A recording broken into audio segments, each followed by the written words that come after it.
Hello friends, અગાઉ આપણે જુલાઈ મહિનાના ઘરે શીખીએ પુસ્તકમાં ગણિત વિષયમાં અપૂર્ણાંક અને દશાંશ સંખ્યાઓ પાઠમાં અપૂર્ણાંક સંખ્યાઓના ગુણાકાર શીખ્યા. હવે આપણે અપૂર્ણાંક સંખ્યાઓના ભાગાકાર જોઈએ. તેમાં પણ સૌથી પહેલાં અપૂર્ણાંક અને પૂર્ણ સંખ્યાઓના ભાગાકાર શીખીએ. અહીં આકૃતિની મદદથી ભાગાકારની સમજૂતી આપેલી છે તે જોઈએ. આપણે 3 અને 1/2નો ભાગાકાર આકૃતિની મદદથી કરીએ. અહીં 3નો 1/2 વડે ભાગાકાર કરવાનો છે. આથી આપણે 3 સરખા લંબચોરસ લઈએ. હવે આ ત્રણેય લંબચોરસમાં એક પણ ભાગ કરેલા નથી. ત્રણેય ભાગ આખા જ છે, એટલે આ પૂર્ણ સંખ્યા 3ની આકૃતિ કહેવાય. હવે 3 ભાગ્યા 1/2 કરવા માટે આ ત્રણેય લંબચોરસમાં શક્ય હોય તેટલા 1/2 ભાગ કરવા પડે, અને 1/2 ભાગ કરવા માટે આ લંબચોરસના આ રીતે 2 સરખા ભાગ કરીને તેમાંથી આ એક ભાગ લઈએ તો આ ભાગને 1/2 કહેવાય, કારણ કે આ ભાગ એટલે 2 સરખા ભાગમાંથી એક ભાગ. તેથી આને આપણે 1/2 કહી શકીએ. તે જ રીતે આ ભાગ પણ 1/2 ભાગ કહેવાય. તે જ રીતે બીજા લંબચોરસમાં પણ 1/2ના 2 ભાગ મળશે, અને ત્રીજા લંબચોરસમાં પણ 1/2ના 2 ભાગ મળશે. આમ આ ત્રણેય લંબચોરસમાં 1/2 ભાગ 1, 2, 3, 4, 5 અને 6 વાર મળે છે. આથી આપણે કહી શકીએ કે 3 ભાગ્યા 1/2 બરાબર 6 થાય. વધુ સમજ માટે બીજું એક ઉદાહરણ જોઈએ. 5 ભાગ્યા 1/3. અહીં 5નો 1/3 વડે ભાગાકાર કરવાનો છે, તેથી 5 સરખા લંબચોરસ લઈએ. હવે 5 ભાગ્યા 1/3 કરવા માટે આ પાંચેય લંબચોરસમાં શક્ય હોય તેટલા 1/3 ભાગ કરવા પડે. હવે 1/3 ભાગ કરવા માટે દરેક લંબચોરસના 3 સરખા ભાગ કરી દઈએ.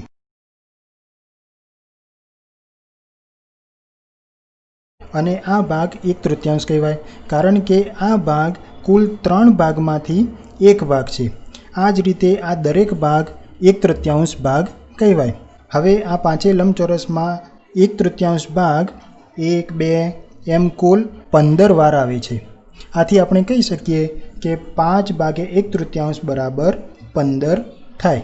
હવે પુસ્તકમાં અહીં 1 ભાગ્યા 1/2 અને અહીં 5 ભાગ્યા 1/3ની સમજૂતી આપેલી છે, પરંતુ અહીં 5ના બદલે ભૂલથી 4 જ આકૃતિ આપેલી છે, તેથી 5મી આકૃતિ તમારે દોરવી પડશે.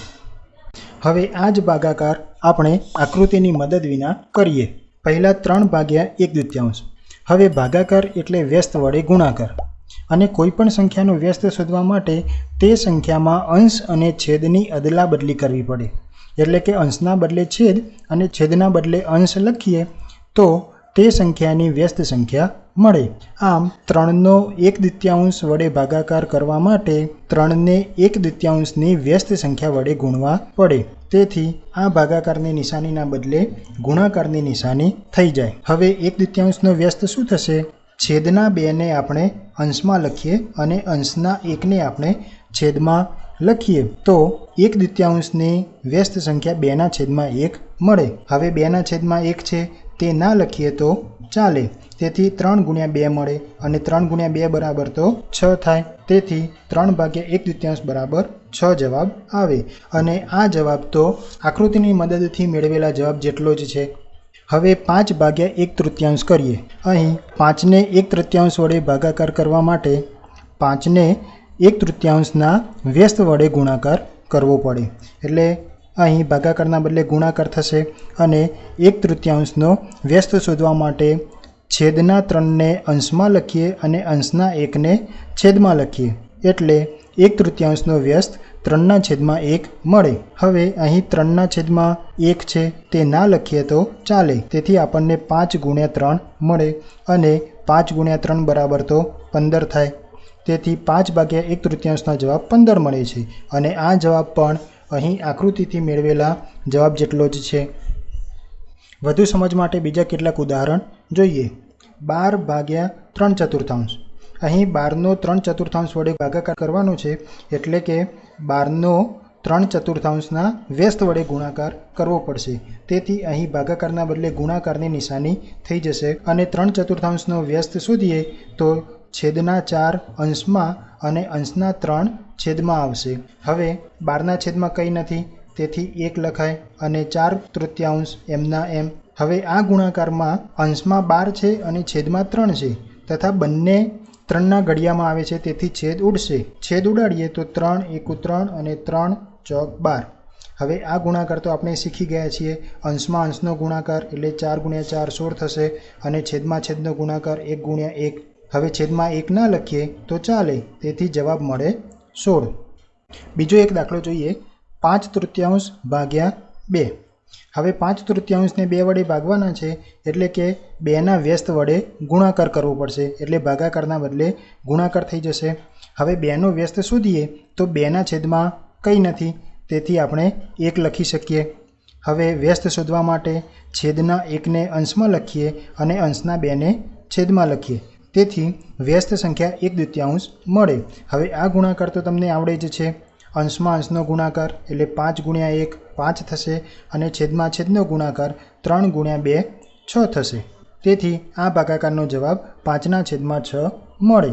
આના જેવા જ કેટલાક દાખલા અહીં પુસ્તકમાં આપેલા છે, જે હવે તમે જાતે કરી શકશો। અહીં યાદ રાખવા જેવી એક બાબત આપેલી છે કે કોઈ પણ બે વ્યસ્ત સંખ્યાઓનો ગુણાકાર 1 થાય। એક ઉદાહરણ જોઈએ તો એક અપૂર્ણાંક સંખ્યા લઈએ 5/3, તો 5/3નો વ્યસ્ત શું થશે? હવે 3/5। હવે અહીં 3 છેદમાં અને આ 3 અંશમાં, તેથી છેદ ઉડી જશે। આ 5 અંશમાં અને આ 5 છેદમાં, તેથી આ પણ છેદ ઉડી જશે। હવે કંઈ બાકી રહેતું નથી, તેથી ગુણાકાર 1 થશે। એટલે કે કોઈ પણ બે વ્યસ્ત સંખ્યાઓનો ગુણાકાર 1 થાય। હવે આપણે અપૂર્ણાંકનો અપૂર્ણાંક વડે ભાગાકાર શીખીએ। અહીં એક ઉદાહરણ આપેલું છે, 5/4 ભાગ્યા 8/7। હવે અગાઉના ભાગાકારમાં જોયું તેમ ભાગાકાર એટલે વ્યસ્ત વડે ગુણાકાર, એટલે અહીં 5/4 એમના એમ અને ભાગાકારના બદલે ગુણાકાર થઈ જશે। હવે 8/7નો વ્યસ્ત શોધવા માટે છેદના 7ને અંશમાં લખીએ અને અંશના 8ને છેદમાં લખીએ, તેથી 7/8 એ વ્યસ્ત સંખ્યા થશે। હવે આ ગુણાકાર કરીએ તો અંશમાં અંશનો ગુણાકાર એટલે 5 × 7 બરાબર 35 થશે અને છેદમાં છેદનો ગુણાકાર એટલે 4 × 8 બરાબર 32 થશે। એટલે કે 35/32 જવાબ મળે। આપણે મિશ્ર અપૂર્ણાંકનું પણ એક ઉદાહરણ લઈએ। અહીં બે પૂર્ણાંક 1/3 એ મિશ્ર અપૂર્ણાંક છે, તેથી આને સૌથી પહેલાં અશુદ્ધ અપૂર્ણાંકમાં ફેરવવા પડશે। જ્યારે આવું કોઈ પણ મિશ્ર અપૂર્ણાંક હોય ત્યારે સૌથી પહેલાં તેને અશુદ્ધ અપૂર્ણાંકમાં ફેરવી દેવો અને ત્યારબાદ જ આપણે ભાગાકારની ક્રિયા કરીશું। આ મિશ્ર અપૂર્ણાંકને અશુદ્ધ અપૂર્ણાંકમાં ફેરવીએ તો છેદમાં 3 એમના એમ જ રહેશે અને અંશમાં 3 × 2 બરાબર 6 અને 6 + 1 એટલે 7 આવશે અને ભાગ્યા 3/5। હવે ભાગાકાર એટલે વ્યસ્ત વડે ગુણવા, તેથી અહીં ભાગાકારની નિશાની છે ગુણાકારની થઈ જશે અને 3/5 છે એનો વ્યસ્ત 5/3 થશે। હવે આ ગુણાકારની અંદર અંશમાં અંશનો ગુણાકાર 7 × 5 એટલે 35 અને છેદમાં છેદનો ગુણાકાર 3 × 3 એટલે 9 થશે, એટલે 35/9 જવાબ આવે। હવે આવા જુદા જુદા પ્રકારના ભાગાકારના દાખલા આપણા ગણિતના પાઠ્યપુસ્તકમાં સ્વાધ્યાય 2.4માં આપેલા છે, જે તમે જાતે ગણી શકશો। Thank you.